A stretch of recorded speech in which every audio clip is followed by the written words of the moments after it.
Welcome back. All right, so now we've got a really exciting session on leveraging your board. This is actually a pretty important topic at KV in comparison to some other funds. We take this very seriously. So I'd like to introduce Max Rhodes, who's the co-founder, CEO of FAIR, which is an incredibly counterintuitive investment. When he started the company, we can talk about like what FAIR does and why it was so counterintuitive, but we're mostly going to dial into how to compose a board, how to leverage a board, how to create value out of a board, and mistakes not to make. So Max, actually, I rescued him from management consulting. Fortunately, he then parlayed that into an early product manager role at Square. He actually helped start Square Capital, which now funds about 250,000 businesses, and then also helped start Cash App, which has been indispensable to Square's success. Notwithstanding all that success, he does have a degree from Yale in history. He's a very good soccer player, and he was smart enough to realize that when he first pitched me on the business and I said, this is not obviously terrible, that's an endorsement. So Max, welcome. Come on.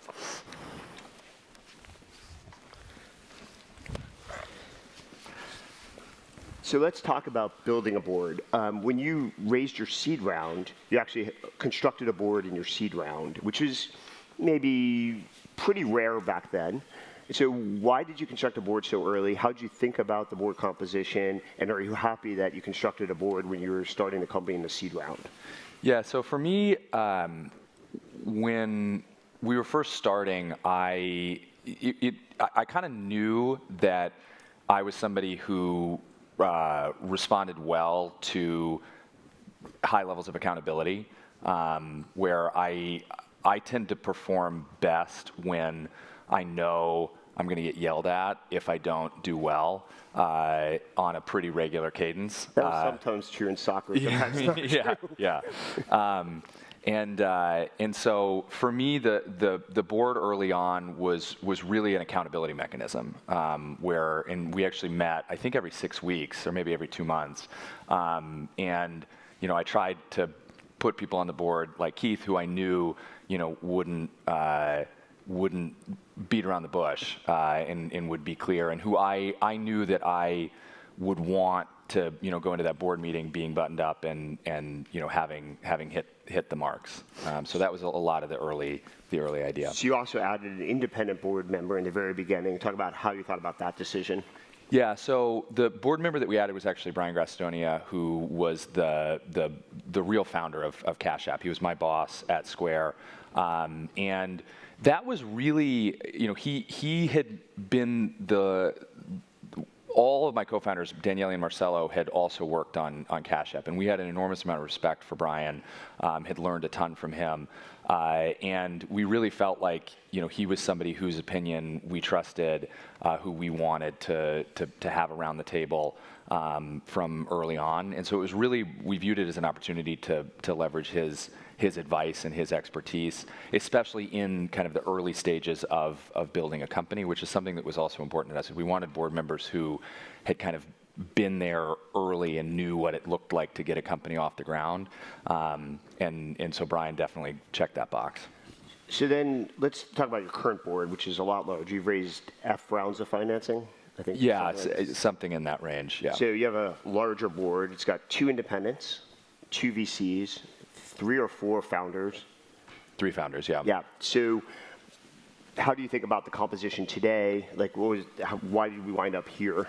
Yeah, so I think that the way we thought about kind of the journey of building the board, the number one thing that every investment decision, every decision that we made to partner with an investor, it was really built on a few things. One was, do I think this person really understands our business in some unique way? Do they have some insight that is going to enable them to really add value? Number 2, do I trust this person? I think that was really important. I think having a board where there's a high level of trust is really important. You want to be able to go to them with hard questions and not worry about what their motivations are going to be. And then finally, the final thing that we looked at was, in some cases, is this someone who's going to be able to deliver follow-on capital? And do they have a firm that is going to be able to lead our next round? So that was always kind of the guiding criteria for us.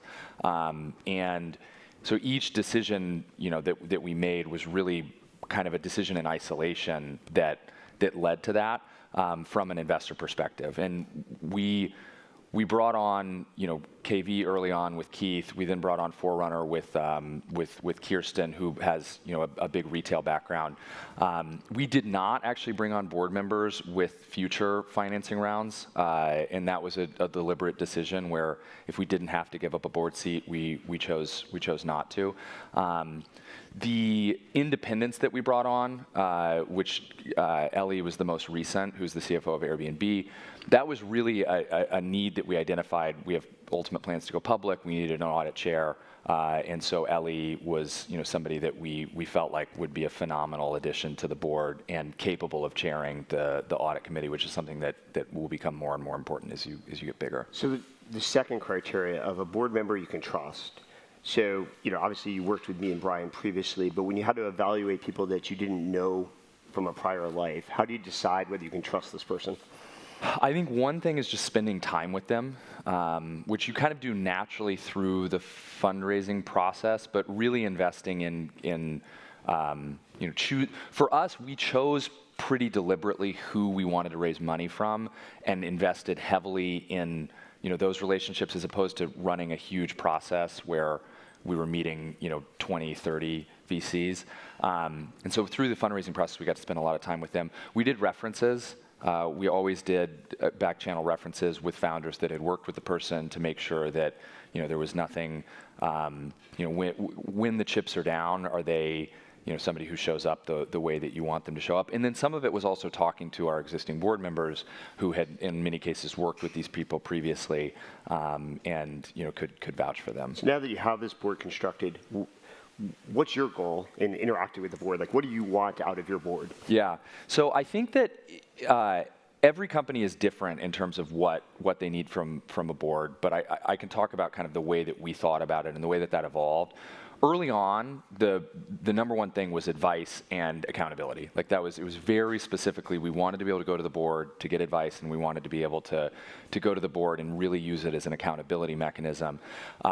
Later on, it started to become more about follow-on capital, and so that becomes a tricky dynamic where you want to be able to raise money from them. You also want to be able to get advice from them, and that can be a period where it is a little tricky. And then now. That we're at the stage that we're at. It continues to be advice, and that's a major thing that we use the board for. Another thing that we've started using the board for is retention of senior people, where it can be I have found it can be an effective mechanism to drive retention and a little bit to drive accountability to get some of your top, more junior people in front of the board talking about what it is that they're going to do, committing to what it is that they're going to do, and kind of getting up in front of important people who they respect and who they look up to, and kind of committing, these are the things that I'm going to do over the course of the next year. I think it's an effective way to drive both retention and accountability. So let's double click a little bit there. How do you decide who attends board meeting, who presents? Like, walk through your philosophy on this. Yeah, so I think the way that we construct the board meetings, it depends a little bit on what I'm trying to get out of that particular segment. So there's portions of the board meeting that are mainly about providing context to the board, which I do think is important. If you're going to use your board as a source of advice, it's important that they understand the business well enough and have the context to be able to provide good advice. So we spend the first 30 minutes just providing a quick update. We try to provide that update in advance and just go through and answer comments, so we're not having to spend a ton of time walking through slides, just purely from an efficiency perspective. When we are bringing in folks to, from a retention perspective, it tends to be what are the most important problems that we have, to kind of use Keith's analogy, who are our most important barrels that are working on our most important problems. And the idea is for them to come in and give 10, 15-minute update on what it is that they're working on. And it really is, who are the people that I would be most upset if they left? That really is and there's some calculus as well of is this somebody who I think is going to respond well to this kind of moment and who is likely to view this as a positive thing. And then the other thing that we do at the board meeting is we tend to have in each board meeting a section, usually it's about half the meeting, where we're diving into a specific strategic problem that we're facing as a company, like the kind of the biggest problem that I am sort of working through myself, and I treat that as a forcing function for me to get my thoughts straight, because I know I don't want to go into the board meeting and not have my stuff together, and so I treat it as a forcing function for me to get my own thinking straight. I write a doc, I share it out, and then we have a debate. And for that debate, it tends to be just our executive team. We may bring in one or two other people who are relevant to the discussion, but that's kind of the way that we approach it. When you tee up this debate, do you sort of foreshadow what your opinion is, or do you leave it kind of neutrally presented? Yeah, I've tried a couple of different approaches, and what I found is that the discussion tends to go better if I present a point of view and I'm getting feedback on that point of view with a couple of kind of clarifying questions. So I'll give you an example from this last board meeting. We, for the last couple of years, have been very focused on our core markets and really trying to increase the quality and the pace of execution in our existing markets. We now are in a place where we're feeling better about the situation with our core markets, and so we're starting to think about entering new markets. And I presented a recommendation that said, I think we should enter these 2 new markets, and I said, do you agree? And then I asked the question, what new information would change your mind? And then we sort of went around and had a discussion. It was a really lively discussion that I thought was quite helpful. Now, you also typically choose the order of interaction with various board members and observers. Like, you'll call us out in a certain order. How do you? What's your? Yeah, that was something we started doing during COVID when we were remote, and I think it's because it's challenging to have a discussion, like kind of a free-flowing discussion, in a remote environment. Actually, since we've started doing our board meetings in person again, we've started to try to allow a bit more free-flowing discussion, which has been so much better. I do still try to make sure that I hear from folks that maybe naturally wouldn't speak up. There's also a dynamic where we have a lot of board members, a lot of board observers. Yeah. We have a lot of board observers, and I think there's probably like 13 or 14 people, maybe even more in the room, and I do think it's harder to have a free-flowing discussion when you have more than 10 people. So one of the other tactical things you've used and sometimes use and sometimes don't use is, I remember you sort of pioneered the idea of assigning seats when you have a large room. Talk about the logic there, and is it effective? Yeah, so we actually just did it for the first time at this last meeting, and I thought it was quite effective. I think that it requires a little bit of work to make sure that you're not going to offend somebody who wants to sit, in a certain seat, or you're not sending weird signals. But I do think that the arrangement of the room can ensure that you have your loudest voices sort of spread out in a way that creates more of a free-flowing conversation. That's basically the way that we think about it. Is who do I know is naturally going to be more vocal, and let's make sure that they're a bit more spread out. How do you decide what board feedback to listen to, ignore? Yeah, I think that's really hard, and I think that generally I kind of have like a believability score in my head for each board member based on the topic.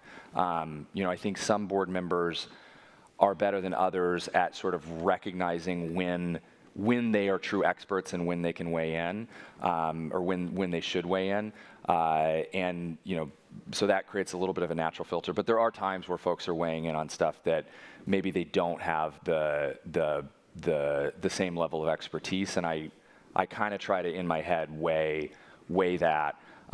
There's also a bit of the sort of strength of the argument.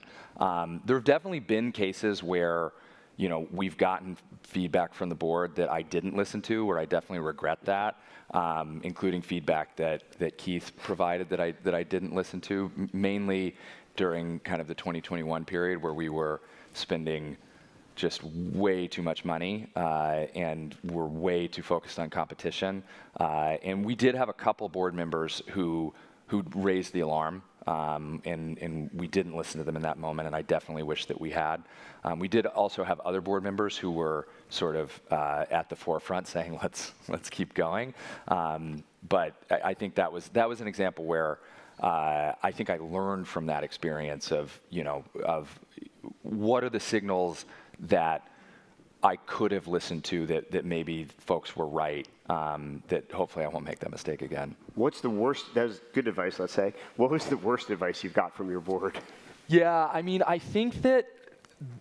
do think that during that time period, there was a bit of a, like, let's take over the world, we're invincible, that, I mean, we felt that. And so I don't want to put, it's not like if the board had not said anything, I don't know that I don't know that we would have come to any different conclusions, but there definitely were conversations that sort of reinforced that feeling of everything we've done up until this point has worked perfectly, and therefore everything that we do in the future will work perfectly, and we can do anything, and we can expand into all of these markets, and we can spend our way to success. And despite there being dissenting voices in that moment, there were also a lot of voices that were encouraging us to keep. Can we eliminate them from the board? They eventually came around, and I think we all sort of came to the right answer. But yeah, there was definitely a period there where I think we all got kind of caught up in our own stuff. So one other question is, you recently decided to join another company's board. Why did you decide to do that, and would you recommend that to other CEOs? Yeah, it was something I debated because I was worried about the time commitment, but ultimately decided to do it for a couple of reasons. Number one, I really, really like the founder. She's somebody I've known for a really long time, who I have a ton of respect for. I really like the company. It's a mission that I believe in, and I think the way that they're approaching building the company. The company's found. It's a small business bank account that makes it really easy for self-employed people to do their taxes. So it's similar mission to FAIR's in terms of empowering entrepreneurs. And then ultimately, I felt like it would be a good opportunity for me to sort of re-immerse myself in the early days of company building and kind of reacquaint myself with some of the principles that I think as you scale and as you get bigger, it's easy to lose touch with kind of the move super fast, make fast decisions, and be scrappy, figure things out. And it actually so far has been quite helpful. Kind of getting to look at another business from a different perspective. I often have ideas coming out of that meeting, and I also think it's been helpful for me to build empathy for board members and understand, wow, okay, I'm coming in with this much context, I'm trying to give advice, how can I make sure that my board members are getting the right amount of context to be able to offer advice, and also contextualizing advice that I get from my board members where, is a reminder of, it's easy to assume that your board members know everything that you know, and that is so not the case. And so it's been helpful to kind of have that. Yeah, I think that filter of how much does even the really smart board members you have, just how much do they really understand your business? Yeah. Probably 1/10 of what you guess. Yes. And there's value that can come from that, actually. But totally. There's also, it therefore needs to somewhat be taken with a grain of salt at times. Now, with your board members, do you spend time outside board meetings, like having one-on-one meetings, or how do you think about, using them outside of the classic board? Yeah, so at this point, the sort of relationship management aspect of the kind of board dynamic, my CFO manages a lot of that and does, is sort of the one who's keeping the board up to date and, is managing things from a again, source of future capital perspective. I meet with board members kind of on an as-needed basis, which tends to be, depends on the board member, but on, every couple of months, once a quarter, and it tends to be when I have a specific problem that I'm looking to get advice on. What about sharing bad news? Like, how do you think about, every company goes through, some tumultuous period, some unexpected negative. For sure. Yeah. I think that the last 2 years have definitely been, there have been periods of time where things have been tough.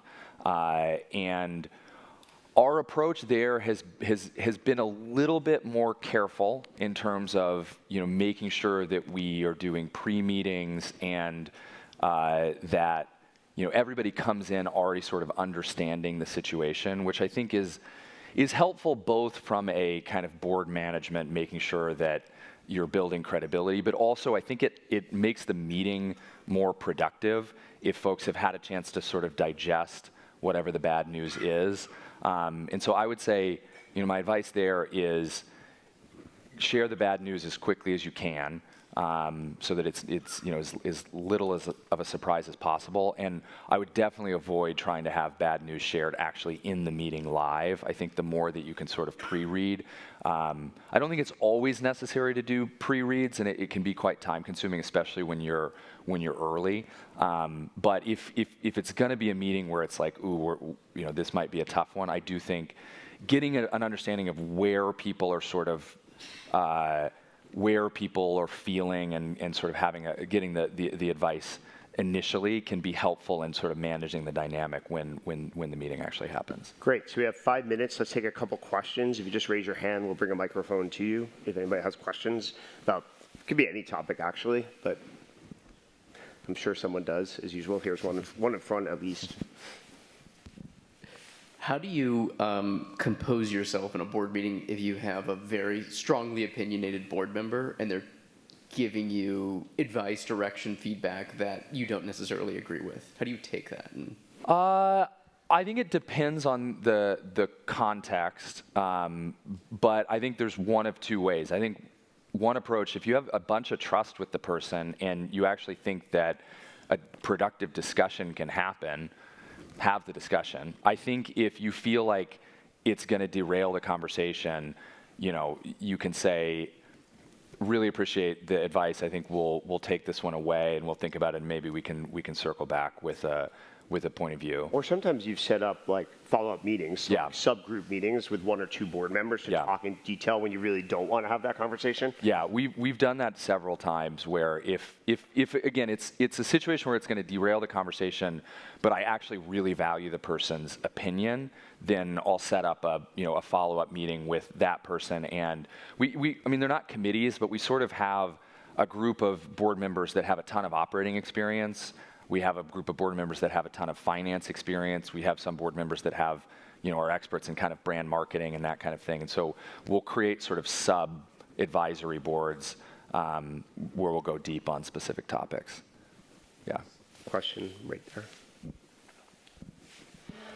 I don't know if you've encountered this situation, but if you find yourself in a position where you have a board member that just doesn't seem to be working out, like they're not providing a lot of value, you think they're unconstructive in the context of your overall board, what's the best way to help resolve that?